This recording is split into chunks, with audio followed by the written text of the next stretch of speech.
is real evil in the darkest shadows and in the most ordinary places. These are the true stories of the innocent and the unimaginable. Paranormal investigator Stacy Jones knows the dangers of the supernatural world. She's a former police officer who relies on her training to methodically and safely search for human spirits. But an innocent mistake puts her only son at risk, and Stacy must battle the dark side to save his mortal soul.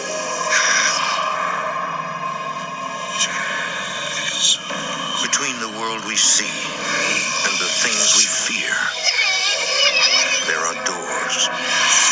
When they are opened, nightmares become reality.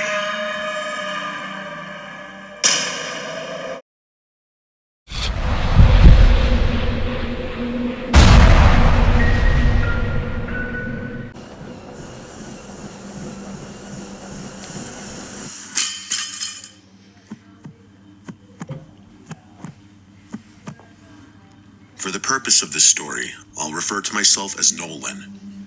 This started the way most gym friendships start. You see the same guy a lot, you nod at each other. After a while, you stop pretending you don't recognize them. You just say what's up like it's no big thing.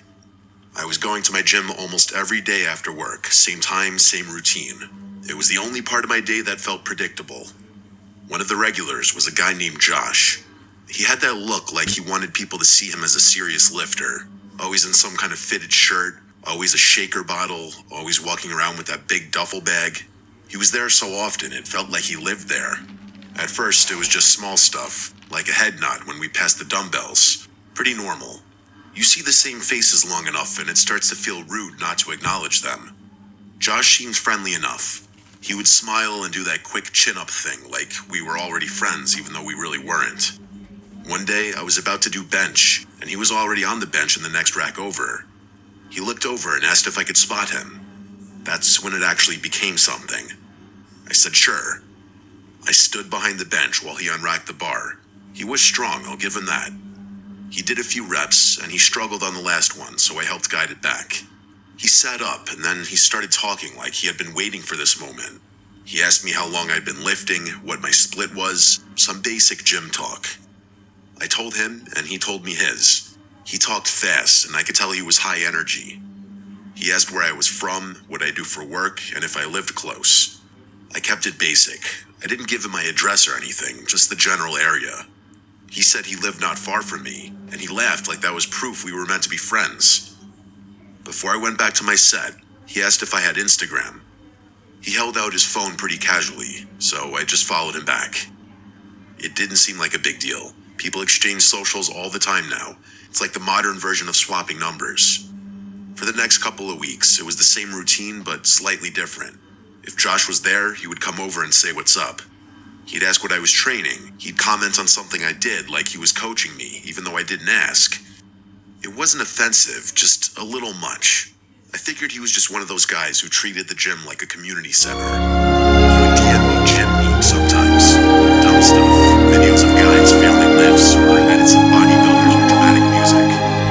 I'd just react with a laughing emoji and keep it moving. I didn't want to be rude. He seemed like he just wanted a gym friend. And he messaged me one day saying there was a local festival happening that weekend and we should go. I didn't even know about it. I looked it up and it was one of those town festivals with food trucks, cheap drinks, random vendors, live music, and a crowd that's half families and half people just there to get buzzed in the middle of the day. I hesitated, but I said sure. It sounded like something to do. I figured it would be a quick hangout. If it was awkward, I could leave early. When the day came, I met him there in the afternoon. The first thing I noticed was how different he seemed outside the gym. At the gym, he had that controlled energy. Outside, it was like he had no volume knob. He was loud from the moment I saw him. He came up grinning too hard, slapped me on the shoulder, and started talking like we were reuniting after years apart. Then he started doing these weird voices, like cartoon voices. High-pitched, nasally, and then suddenly deep and scratchy. He'd say normal sentences, but in a voice like he was doing an impression. It didn't fit the situation. It wasn't like we were telling jokes and he was doing characters. He just kept switching voices for no reason, like he couldn't help himself. At first, I laughed because it caught me off guard. It was so random that it was kind of funny. But then it kept going. We got drinks and walked around, and it was like the alcohol flipped something on in him. His jokes got more inappropriate. Not in a clever way, more in a shock value way. He'd point at random people and make comments that you should not say out loud, especially not around families. He kept trying to make me laugh by saying stuff that would get him punched if the wrong person heard it. I found myself doing that tight smile thing, laughing a little bit but also looking around to see if anyone heard. He didn't seem to care at all. He would look right at people while saying things, like he wanted them to react. A couple times I told him to chill, like calm down, and he would laugh and do another voice, like a creepy whisper, saying my name like it was part of the joke. Nolan, in this fake, spooky tone. He did it more than once. It was weird how much he liked saying my name. Still, the festival was busy and loud, and I could tell myself it was just him being socially awkward and trying too hard. Some people have no filter once they start drinking. I didn't want to judge him too harshly off one day. We ended up staying a couple hours. I went home thinking he was strange, but probably harmless. After that, he kept messaging me. He started sending DMs that were less like memes, more like constant check-ins, asking what I was doing, asking if I was going to the gym later, asking if I wanted to link up again. At first I answered, but then I slowed down. I'm not the type of person who wants to be texting all day with a guy I barely know. He asked me to go out to a bar one weekend and said he invited 2 girls to meet us. That made it feel more normal. Like, okay, we're just going out, there'll be other people, it'll be just the 2 of us. So I agreed. We met at the bar at night. Josh showed up already buzzed, I could tell right away. He had that half-there look in his eyes and the extra confidence. We ordered drinks and about 10 minutes passed, then 20, and no one else showed up. I asked about the girls, and he said they bailed. He said it like it was nothing, like it happened all the time. Meanwhile, he hyped this up almost like it was a double date. I felt like he lied the entire time about the girls just to get me there. That thought landed in my stomach and stayed there. Then the voices started again, even worse this time. He wasn't just doing cartoon voices. He was doing these creepy, exaggerated sounds like fake laughing, fake crying, then switching into a deep voice like a movie villain. He would incorporate these sounds and voices into the conversation we were having, but it was still so weird. He kept doing it right at the table while people around us were trying to have normal conversations. I saw a couple at the bar look over and smirk, not because it was funny, but because it was awkward, like they were watching someone make a fool of themselves. Josh seemed to notice and leaned into it. He got louder. He started telling jokes that didn't even make sense, then laughing at himself too hard. Every time I tried to bring the conversation back to normal, he'd interrupt with another voice, and then he started saying my name again. Nolan. Listen, Nolan. It was like he couldn't talk without anchoring me to him. I felt embarrassed sitting there, not because I cared what the strangers thought, although I did feel like he made me look like a weirdo by association, but because his energy was so off that it made me feel trapped. People were watching, and the bartender looked annoyed, like she thought he was overly drunk and considering kicking him out. Josh kept drinking. He ordered shots and tried to get me to do them. I said no, and he acted like I was betraying him. He made a joke about me being boring. Then he did a voice like a crying baby. I forced a laugh, but inside I wanted to get out of there so bad. I looked at my phone and made the decision I was leaving. I told him I had to go help my brother with something. It was the first excuse that came to mind. Josh stared at me for a second like he didn't believe it. His face changed and he looked genuinely annoyed, like I had just ruined his night. He asked why I couldn't just stay. I repeated that I had to go. He said something under his breath, then did that fake laugh again, but it sounded angry this time. I stood up, said I'd see him at the gym, and left. He didn't even say bye. People looked at me as I left, and I knew it was because we were a spectacle in there because of him. On the drive home, I felt relief. It was like I had been holding my breath for an hour. I told myself that was it. I wasn't hanging out with him again. Gym acquaintances is one thing. This was something else. The next time I went to the gym, I saw him. I tried to avoid eye contact. I stayed on the other side of the gym, hoping he wouldn't notice. Of course he did. He came up behind me while I was re-racking dumbbells and said what's up like nothing happened. He was overly friendly again, like the bar night didn't exist. He asked why I left so early. I shrugged and said I had to help my brother. He asked if my brother was good, and I said yeah. Then he started talking about going out again, like he was already setting up the next time. I kept my answers short. I told him I had a lot going on. He didn't take the hint. He stayed right there talking while I tried to move through my workout. He followed me from one station to another like he was glued to me. Every time I tried to end the conversation, he'd start a new one. It felt like he had decided I was his person now and he wasn't letting go. After that, I started changing my gym time. I'd go earlier or later just to avoid him. Sometimes it worked, and sometimes it didn't. And when I didn't see him, I felt better. But then I'd get messages, more than before. If I didn't open them, he'd send another. If I left him on scene, he'd send messages like, "You good?" I started not opening my Instagram DMs at all. I hated the feeling of seeing his name pop up. It was like a knot in my stomach every time. I thought that if I ignored him long enough, he'd get bored and move on. One night, I was in my room, lying in bed, trying to fall asleep. It was a hot summer night, and my window was cracked. My room is on the first floor, facing the backyard. I heard something outside. It was a low and drawn-out voice, like someone trying to sound spooky on purpose. It said my name. It wasn't loud, but it was right outside, close enough that it felt like it was under my window. Then after that, it was just the sound of the wind, making the abrupt stop even more unsettling. I sat up in bed, listening hard, but I heard nothing else. I got up and went to the window and looked through the blinds. Though I couldn't see anyone, I felt someone's presence out there. I can't explain it. I whispered through the window, asking if it was Josh. I didn't mean to say his name out loud, but it slipped out because that was who it sounded like. When there was no answer, I backed away from the window and grabbed my phone. My first thought was, how would he even know where I lived? I hadn't told him my address nor posted it. I went to Instagram and messaged him. I asked if he was outside my house. I stared at the screen after I sent it, feeling stupid, but I needed to know. The messages showed seen a few minutes later. That made it worse. He saw it and didn't answer right away. I watched those little seconds pass like they were hours. Then he replied with one word. No. That was it.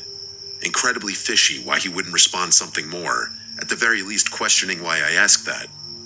I didn't respond. I put my phone down and tried to forget it. The next day, he messaged me again asking why I was being cold and distant. I didn't answer. I didn't want a conversation. I didn't want to give him anything to latch onto. But that night, I heard it again. This time, it wasn't outside my window. It was in my backyard, farther back, like someone standing near the fence line. It was the same intentionally creepy voice in the same fake tone, like it was meant to scare me. It sounded like Josh doing one of his voices. He said my name again, slow and stretched out. Then it stopped abruptly, as if he noticed movement inside. I got up and walked to the window fast and pulled the blinds aside and stared out. The backyard looked empty. I closed the blinds and locked the door. Even though it was hot, I shut it completely. I turned my fan up to full blast so I wouldn't hear anything else. Then I picked up my phone and messaged Josh again. This time I didn't ask. I told him if he didn't leave and if he ever came back, I would contact the police and get a restraining order. I left it off with calling him a freak. I blocked him right after sending it. I set my phone down and told myself that was the end. I had drawn a line. That's what normal people do when they get threatened with police. But Josh wasn't normal, clearly. I lay there staring at the ceiling, and I couldn't sleep. Even with the fan on full blast, my ears were still searching for sounds outside. A part of me felt this awful curiosity. Like if I didn't check the window, I'd be blindsided. I rolled over and carefully lifted the blinds just a little. Through the small gaps, I saw a figure close to the window. A shadow outline standing still. It was so close that it blocked some of the faint light from outside. I yelled loud right at the window, telling him to get out and never come back. The figure/shadow shifted away from the window and disappeared into the dark. I stood there now shaking, listening for the sound of the gate closing or something, but there was just silence now. After that, I didn't feel safe in my own room anymore. Every sound outside made me think he was back. I stopped going to that gym completely. I didn't want him seeing my routine. I signed up at a different gym across town, even though it was more expensive and further away. I stopped posting on Instagram for a while. I kept my blinds closed at night, and I started checking locks obsessively. 3 weeks passed and nothing happened, so I started to relax a little. Then one morning, I walked out to my car and saw my rear tire was flat. I crouched down and saw the cut. It was a clean slice in the sidewall. He slashed my tire. I looked up and down the street like I expected him to be standing there watching me. I didn't confront Josh. He was blocked anyway. I knew confronting him would only feed whatever this was. If he did slash my tire, it meant he was watching me. It meant he wanted a reaction. I didn't want to give him one. I got the tire replaced, and that same day I bought cameras. I installed Ring cameras around the house, front and back. I put motion lights in the backyard. I didn't like spending the money, but I liked the idea of being blind even less. I kept a low profile after that. I stopped going out late, I didn't take the same route home every day, and I'd check the Ring app every time I get a motion notification. The worst part about all this was knowing a guy I met in the most normal place, a guy I just tried to be friendly to, developed this disturbing obsession with me after hanging out twice. And once someone like that decides you're their friend or you hold any sort of relationship with them, good luck getting them out of your life. So my advice is to be careful who you let into your life at all.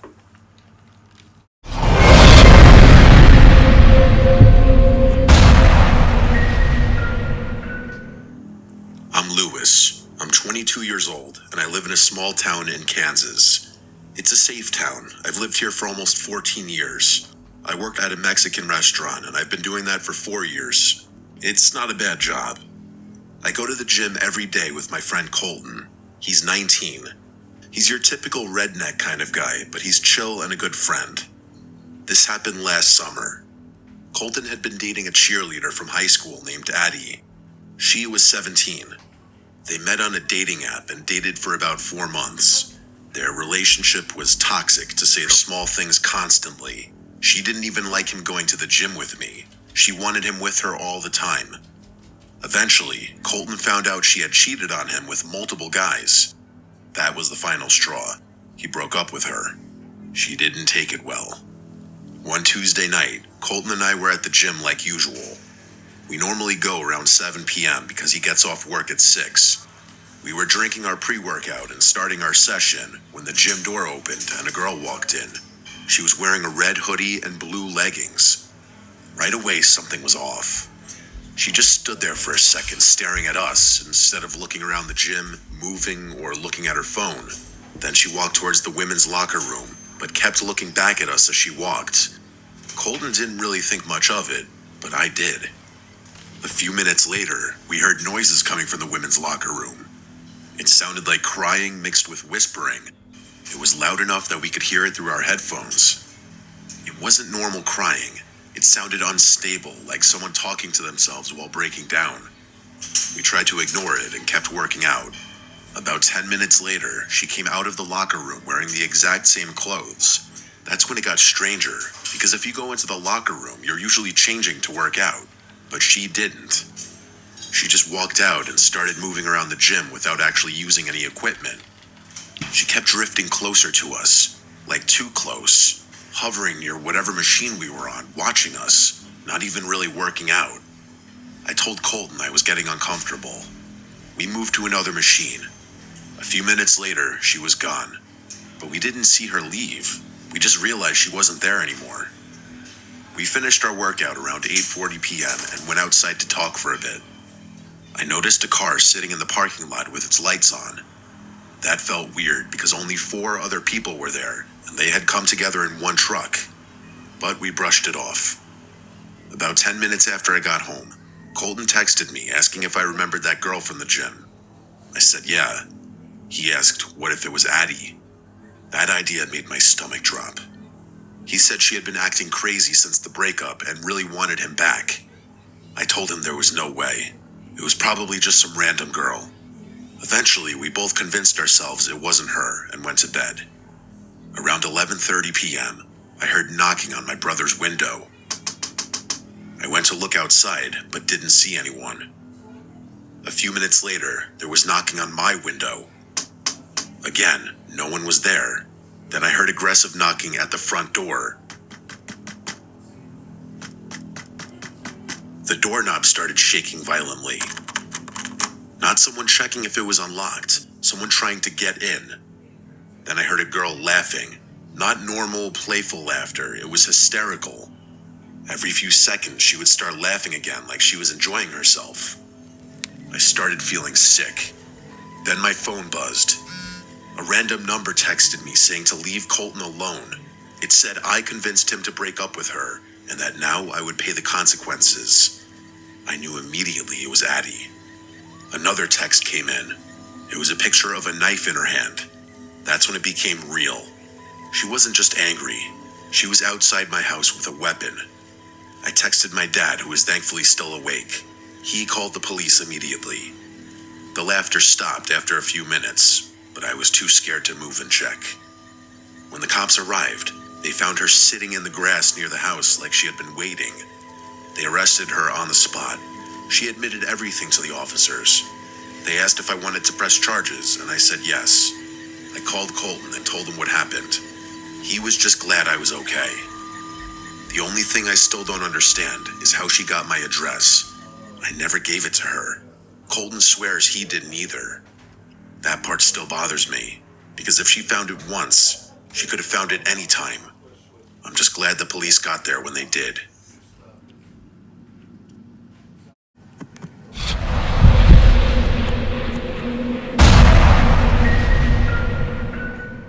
I'm 25, and I had been going to the same LA Fitness in my town for a few years. I usually went after work around 6 in the evening. After a while, you start recognizing the regulars, even if you never talk to them. About 6 months ago, I started noticing a guy I hadn't seen before. The first time I really noticed him was during one of my leg days. I was doing squats, and when I finished a set, I looked up at the mirror in front of me and saw him sitting on a chest press machine behind me. He wasn't using it. He was just sitting there leaning forward with his elbows on his knees looking straight ahead. But when I started another set and looked up again, he was still sitting in the same position, now staring in my direction. When our eyes met, he quickly looked away. Days later, I was doing shoulder presses and noticed him sitting on a lat pull-down machine across the room. Again, he wasn't using it. The weight stack wasn't moving, and he had been sitting there the entire time I was working out. Every time I glanced over, I caught him looking at me before he turned his head away. After that, I started noticing him almost every time I went to the gym. The weirdest part was that I never actually saw him work out. He would just sit on machines or benches, but never move the weights. One night, I was doing squats again, when I noticed him behind me holding his phone up in front of his chest. It was angled directly toward me. For a second, it looked like he was recording. The moment I turned around and stared at him, he lowered the phone and looked away. That was when I started feeling genuinely uncomfortable. Over the next week, I kept seeing him. Sometimes he'd be sitting near the dumbbells, sometimes on a machine across the room, but no matter where I was in the gym, he always seemed to have a clear view of me. One night, I went to refill my water bottle, and when I turned the corner toward the fountain, he was suddenly standing there only a few feet away.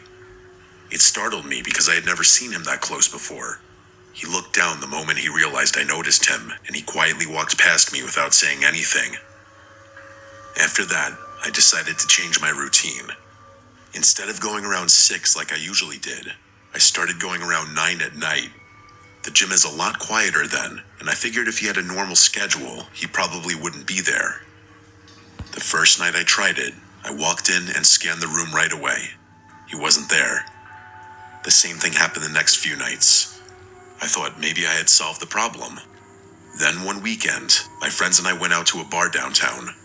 It was crowded and loud like most places on a Saturday night. And there he was. I turned around while we were standing near the back of the room and saw the guy sitting alone at a small table near the wall. It took me a second to realize it was the same guy from the gym. He was wearing a dark jacket and a baseball hat pulled low over his face. When I noticed him, he was staring directly at me. The second he realized I had seen him, he looked down at his drink. Over the next 20 minutes, I caught him looking at me several more times. Each time he'd quickly look away. Eventually, I leaned toward my friends and said I wanted to go somewhere else. We left and walked a few blocks to another bar. I didn't see him again that night, but the whole thing stayed in my mind. The scariest moment happened 2 weeks later.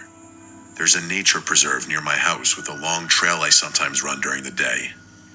It was a cloudy afternoon when I started my run on the dirt path that leads deeper into the preserve. About 10 minutes in, I noticed someone jogging behind me. At first, it didn't seem unusual, but after a minute, I realized the distance between us wasn't changing at all. He stayed the exact same distance behind me the entire time. I slightly increased my pace, and within seconds, I heard his footsteps speed up too. I sped up again, and he did the same thing. When I glanced back briefly, I saw a man wearing a hat with his head down jogging behind me. His build looked exactly like the guy from the gym. That's when the adrenaline kicked in. I knew there was a small dirt exit path up to a nearby street if you took a sharp left ahead. I started running faster and faster until I was almost sprinting. His footsteps got louder behind me. When I turned onto the narrow dirt path leading up to the street, I heard him break into a full sprint too. I ran as fast as I possibly could. When I reached the street, I started screaming for help. A man who had been standing in his driveway across the road immediately looked over. The second the guy behind me saw someone else, he stopped at the edge of the trail. I turned and saw him hesitate for a moment before turning around and running back into the woods. The man from the driveway came over to check on me while I tried to catch my breath. By the time I looked back toward the trail, the guy was completely gone. I never saw him at the gym again after that day. A few weeks later, I canceled my membership and joined a gym across town. This experience definitely made me a whole lot more paranoid in public settings, as far as paying attention to who's watching me.